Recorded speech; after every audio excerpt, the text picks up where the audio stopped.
সম্মানিত দিনী ভাই বোন, পৃথিবীতে সবচেয়ে বড় পাপ শিরক। শিরক করলে আল্লাহকে অপমান করা হয়।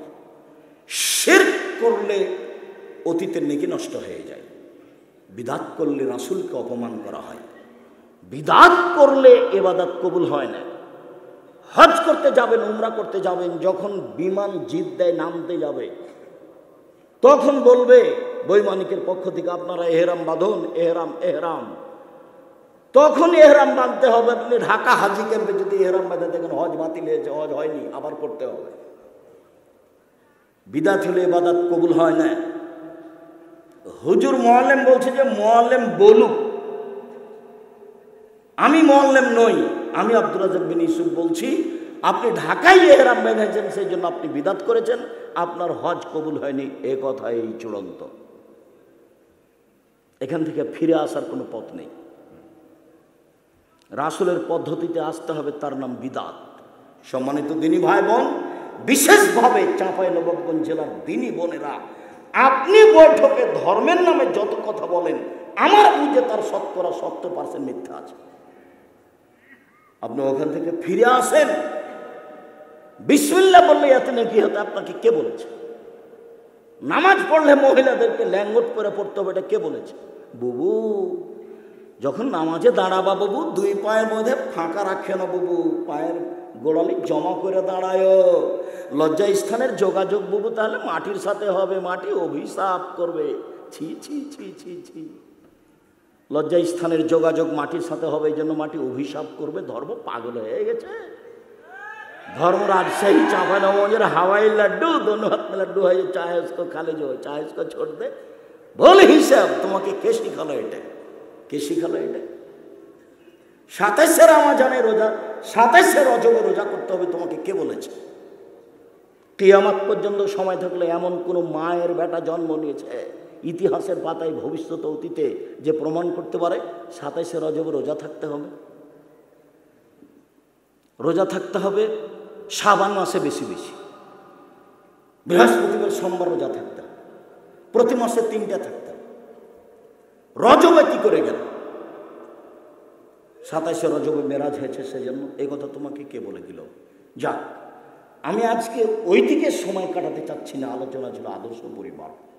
তোমাকে বলছিলাম তুমি আমার দিনী বোন, আপনাকে বলছি আপনি আমার দিনী বোন। আপনার জন্য যথাযথভাবে কল্যাণ আমি কামনা করি। আপনি আমাকে ভালো মূল্যায়ন করেন আর না করেন, প্রথমত আপনি মুসলিম মহিলা হিসাবে আপনাকে আমি আন্তরিকভাবে ভালোবাসি। দ্বিতীয়ত আপনি চাঁপাইনবাবগঞ্জ জেলার মহিলা হিসাবে, আমি একজন চাঁপাইনবাবগঞ্জের মানুষ হিসাবে, জেলার মানুষ হিসাবে আপনাকে আমি অতিরিক্ত ভালোবাসি। আল্লাহ আপনাকে কবুল করুক। সম্মানিত দিনী ভাই বোন, লোকমান হাকিম বলেন, আব্বু আকিমিস সালাহ, সালাত আদায় করো। লোকমান হাকিম ছেলেকে বলছেন, আপনি বাপ হিসাবে ছেলেকে বলবেন আব্বু সালাত আদায় করো। আল্লাহ রাসূল বলছেন, মৌলু আওলাদাকুম বিসসালাত, আপনার সাবেসিনী না, ছেলে মেয়েকে আদেশ করো 7 বছর বয়সে সালাত আদায় করতে। আম্মু তোমার বয়স এখন 7 বছর, সালাত আদায় করো। আব্বু তোমার বয়স এখন 7 বছর, সালাত আদায় করো। ওয়াদরিবু মালাহুম আপনার আশির সিনিয়া, পিটিয়ে সালাত আদায় করো যখন বয়স 10 বছর। মসজিদে যাবেন তখন ডেকে যাবেন, এসে দেখছেন মসজিদে যায়নি, তখন ভাই তুই মসজিদে যাসনি? না, দাঁত খুলে দেবো একবারে। ও বেটাতে চাঁপাইনবাবগঞ্জ বাজারে জিনিস বিক্রি করতে গিয়ে 500 টাকা ভুল করে চলে এসে সারা দিন ওকে গালি দিচ্ছে, তোকে বাড়ি থেকে বের করে দেবো, তোকে বাড়ি থেকে বের করে দেবো। তুই কি বুঝিস? তুই কি ধ্বংস করে আসলি? ছেলে একটু ধরে গেলে সারাদিন বাপে গালি দেয়। আর নামাজ পড়তে যায়নি, বাপ চুপচাপ আছে। কত সুন্দর বাপ! ও বাপ নয়, হলো চাচা। ও বাপ নয়, হলো সৎ বাপ। ছেলে তুমি বুঝতে ভুল করেছো, তোমার বাপ নয়, সৎ বাপ। 15 বছর বয়সে যে ছেলে নামাজ পড়ে না তার বাপ বেঁচে আছে, এ কথা মিথ্যে। বাপ মানে আল্লাহ রাসূল বলছেন কুল্লু নাফসিম মিন বানি আদম সাইয়্যিদ, আদম সন্তানের সবাই পার্সোনাল দায়িত্বশীল, সবাই নিজ নিজের জন্য দায়িত্বশীল। আর রাজুলু সাইয়্যিদ ফি আহলি বাইতিহি, বাপ হলো বাড়ির দায়িত্বশীল কর্তা। আল মারআতু সাইয়্যিদা ফি বাইতি যাওজিহা, আর স্ত্রী হলো কর্ত্রী তার স্বামীর বাড়িতে। নিজের কাজ করে যে তাকে বলে কর্মী, অপরের কাজ দেখে যে তাকে বলে কর্তা। নিজের কাজ করে যে তাকে বলে কর্মী, অপরের কাজ দেখে যে তাকে বলে কর্তা। নিজের কাজ করে যে তাকে বলে কর্মী, অপরের কাজ দেখে যেই তাকে বলে কর্তা। আপনি আপনার ছেলে মেয়েকে দেখবেন, তাই আল্লাহর নবী বলছেন আপনি কর্তা। আপনার স্ত্রী আপনার ছেলে মেয়েকে দেখবে, এই জন্য আল্লাহর নবী আপনার স্ত্রীকে বলছেন কর্ত্রী। তো আপনার স্ত্রী নিজে নামাজ পড়লো, ছেলে মেয়েকে বলল না, তাহলে ও কি আসলে কর্ত্রী? ও কি রাসূলকে অপমান করে জান্নাত কিনতে চায়? জি না, ভুল হিসাব। আল্লাহ রাসূল যা বলেছেন তা মূল্যায়ন করার চেষ্টা করেন, নইলে ভুল হবে। হাদিস বুখারী মুসলিম, আল্লাহ রাসূল বলছেন কুল্লুকুম রাইন কুল্লুকুম মাসউলুন রাইতিহি। পৃথিবীর মানুষ তোমরা সবাই দায়িত্বশীল, নিজে নিজে, নিজের জন্য নিজে দায়িত্বশীল। দায়িত্ব সম্পর্কে বিচার মাঠে এইভাবে মুখামুখি জবাব দিতে হবে। ডান দিকে দেখবে সব কর্ম, বাম দিকে দেখবে সব কর্ম, সামনের দিকে দেখবে জাহান্নাম। তখন আল্লাহ রাসূল বললেন কম থেকে কম, অল্প থেকে অল্প দান করে জাহান্নাম থেকে বাঁচো। ইবাদতের জগতে সবচেয়ে শক্তিশালী পাওয়ারফুল ক্ষমতাধর ইবাদত হলো দান। আপনি সালাত আদায় করেছেন, আপনার বাপের কবরের কোনো উপকার হবে না। আপনি হজ করেছেন, আপনার বাপের কবরের কোনো আপনি উপকার করতে পারবেন না। রমজান মাসের সিয়াম রোজা খুব দামি ইবাদত, আপনার বাপের আপনি কোনো উপকার করতে পারবেন না। আপনি কোরআন মাজিদ তেলাওয়াত করছেন, আপনার বাপের কোনো উপকার করতে পারবেন না। তাসবিহ তাহলিল জিকির আজকার করছেন, আপনি আপনার বাপের কোনো উপকার করতে পারবেন না। আপনি বলবেন সভাপতিকে আমি 5,000 টাকা দিয়ে গেলাম আমার বাপের নামে, এই দানটা আপনি কাজে লাগাবেন ভালোভাবে, দেখবেন আপনার বাপের কবরের শাস্তি বন্ধ হয়ে গেছে। আমি এ কথা বলিনি, এ কথা মুহাম্মদ সাল্লাল্লাহু আলাইহি সাল্লাম বলে। ইবাদতের জগতে সবচেয়ে শক্তিশালী পাওয়ারফুল ক্ষমতাধর ইবাদত হলো দান। যার কারণে এদেশের একটা দল, ওরা প্রত্যেক ব্যক্তির কাছে এয়ানত নেই। এয়ানত নিতে হবে, দিতে হবে, পথ ঠিক আছে, খরচের বাকি পথ যেটাই হোক না কেন সবাইকেই দান করতে শিখতে হবে, এ কথাই ঠিক। এটাই হলো জাহান্নাম থেকে বাঁচার সবচেয়ে বড় পথ। ডান দিকে দেখবে সব কর্ম, বাম দিকে দেখবে সব কর্ম, সামনের দিকে দেখবে জাহান্নাম। পৃথিবীর মানুষ জাহান্নাম থেকে বাঁচো। খেজুর এবং খেজুরের আঁঠির ভিতরে একটা সাদা ছিলকা থাকে, ছাল দেখেছেন কি? ওইটা পরিমাণ সমান হলেও দান করে জাহান্নাম থেকে বাঁচো, এই কথা মুহাম্মদ সাল্লাল্লাহু আলাইহি ওয়াসাল্লাম বলেন। হাদিস তো বুখারী মুসলিম। আপনার আর আমার কি বিবেচনা? হাদিস তো 1450 বছর থেকে হাদিস গ্রন্থে আছে। কেসা কাহিনী দিয়েই তো বক্তব্য চলে, ঈসব জুলেখার কাহিনী দিয়ে তো বক্তব্য চলে, তা হাদিস আবার কে বলবে?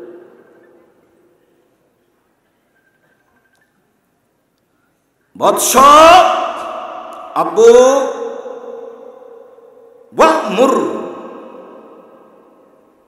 তুমি মানুষকে ভালো কাজের আদেশ করো।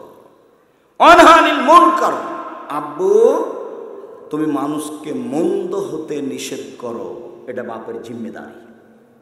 আব্বু অসবির আলামা আসাবাক, এতে যে সমস্যা আসবে তুমি সমস্যায় ধৈর্য ধারণ করো। টাকা যত বেশি হবে ধৈর্য তত কম হবে, দলীয় পাওয়ার যত হবে ধৈর্য তত কম হবে। ধৈর্য কি নিজ ধৈর্য কি ঘোড়ার ডিম? যাকে দেখা যায় না এর নাম ধৈর্য নয়। আমি বললাম যে কিছুক্ষণ বসেন, আমি তো আর আব্দুল্লাহ বিন ফজল নই যে ঘন্টার ঘন্টা বক্তব্য দিব।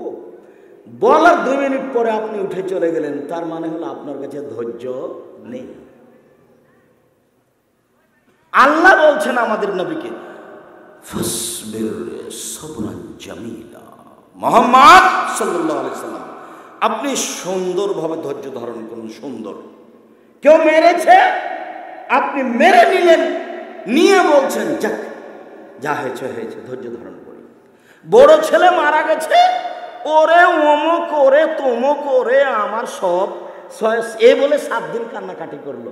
তারপরে বলছে যাক আল্লাহর মাল আল্লাহ নিয়েছে, ধৈর্য ধারণ করি। সেটা কি ধৈর্য হলো? প্রতিপক্ষ আপনাকে জেল দিয়েছে, আপনার ছেলেকে, আপনিও 15 দিন খুব চেষ্টা করলেন তাকে মারবো, তাকে জেলে দিব। 1 মাস যাবৎ চেষ্টা করে যখন কিছু করতে না পারেছেন, তখন বলছেন যাক ধৈর্য ধারণ করি, যাক ধৈর্য ধারণ করি। এর নাম কি ধৈর্য? এটা ধৈর্য নয়। একটা মহিলা তার ছেলে মারা গেছে, তো রাস্তায় বসে বসে কাঁদছে। তো আল্লাহ রসুল ওখান দিয়ে হাঁটছেন, তো আল্লাহ রসুল বলছেন কাঁদছেন কেন? তো মহিলা বলছেন সরো সরো এখান থেকে, সরো, আমি কি কাঁদছি তোমার কি জানার দরকার, সরো এখান থেকে। তা আল্লাহ রসুল কিছু বললেন না, চলে গেলেন।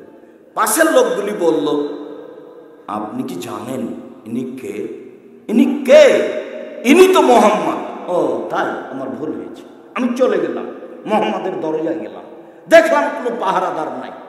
আমি বললাম মোহাম্মদ তোমাকে ধমকে পাঠিয়ে দাও, আমার ভুল হয়েছে।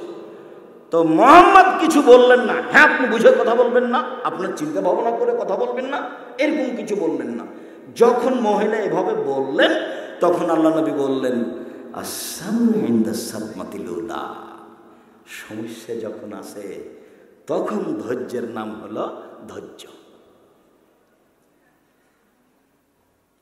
অনেকদিন পরে মারামারি করে এক পর্যায়ে পরে না পেরে বলছে ধৈর্য ধারণ করলাম, সেটা কি ধৈর্য? আব্বু ধৈর্য ধারণ করো, বুনাইয়া আকিমিস সালাহ, আব্বু সালাত আদায় করো। তারপরে বলছেন ওলা তুসাইয়ের খাদ্দাক, আব্বু মানুষকে উপেক্ষা করে চলো না। ওলা তামশি ফিল আরদে মারাহা, আব্বু জনসমাজে অহংকার করে চলো না। আব্বু অক্সিদ ফি মশিকা, মধ্যম পন্থায় রাস্তায় চলাচল করবা। আব্বু কণ্ঠ নিচু করবা, অগজুজমিন সৌতিক, কণ্ঠ নিচু করবা। হামিদ, চিৎকার করে কথা বলা গাধার লক্ষণ। গাধার কণ্ঠ হলো সবচেয়ে উঁচু। জীবনে চিৎকার করে কথা বলবেন না। বাপ হিসেবে ছেলেকে বলে দেবেন। আদর্শ পরিবার। আবু হুরায়রা রাদিয়াল্লাহু তাআলা আনহু বলেন রাসূল সাল্লাল্লাহু আলাইহি সাল্লাম বলেছেন মান কানাত লাহু লিদা ফাআল্লামাহা ফাসানাত তালিমাহা ওয়া আত্তাবাহা ফাসানাত তাদিবাহা ফালাহু আজরান। কারো যদি কাজের মেয়ে থাকে, তাকে যদি শিখিয়ে দেয়, সুন্দর শিখিয়ে দেয়, তাকে যদি শিষ্টাচার শিখিয়ে দেয়, সুন্দর শিষ্টাচার শিখিয়ে দেয়, তাহলে তার ডবল নেকি হবে। কাজের মেয়েকে শিখিয়ে দিল, সুন্দর শিখিয়ে দিল, শিষ্টাচার শিখিয়ে দিল, সুন্দর শিষ্টাচার শিখিয়ে দিল। বোঝা যাচ্ছে সব শিক্ষা সুন্দর নয়। এই ছেলে এদিকে লক্ষ্য করো, কারো গায়ে হাত দিয়ে থাকবা না, সবসময় এক খেলে আমার দিকে চেয়ে থাকবা। পাখি যেন মনে করে তুমি পাথর। আচ্ছা তোমার বোন চাঁপাইনবাবগঞ্জ কলেজে পড়ে, নগ্ন অর্ধনগ্ন হয়ে চলে যাচ্ছে। আল্লাহর নবী বলেছেন যারা শিক্ষা অর্জন করে তাদের পায়ের নিচে ফেরেশতা পর বিছায়। তুমি কি মনে করো তোমার বোনের পায়ের নিচে কি আসলে ফেরেশতা পর বিছাচ্ছে? তুমি ঢাকা কলেজে পড়ো, তোমার দাড়ি চাঁচা আছে, হাতে সিগারেট আছে, প্যান্টে টাকানোর নিচে আছে, তুমি খাতা কলম নিয়ে চলে যাচ্ছ কলেজে, তো তোমার কি মনে বলে যে তোমার পায়ের নিচে ফেরেশতা পর বিছাচ্ছে? আল্লাহ নবী তো বলেছেন যারা জ্ঞান চর্চা করে তাদের পায়ের নিচে ফেরেশতা পর বিছায়। তাহলে কি নবী মিথ্যা কথা বলেছেন? নাউজুবিল্লাহ। তাহলে সেই বিদ্যা কোনটা? শিখিয়ে দিল, সুন্দর শিখিয়ে দিল। সব শিক্ষা সুন্দর নয়। শিষ্টাচার শিখিয়ে দিল, সুন্দর শিষ্টাচার শিখিয়ে দিল। সব শিষ্টাচার সুন্দর নয়।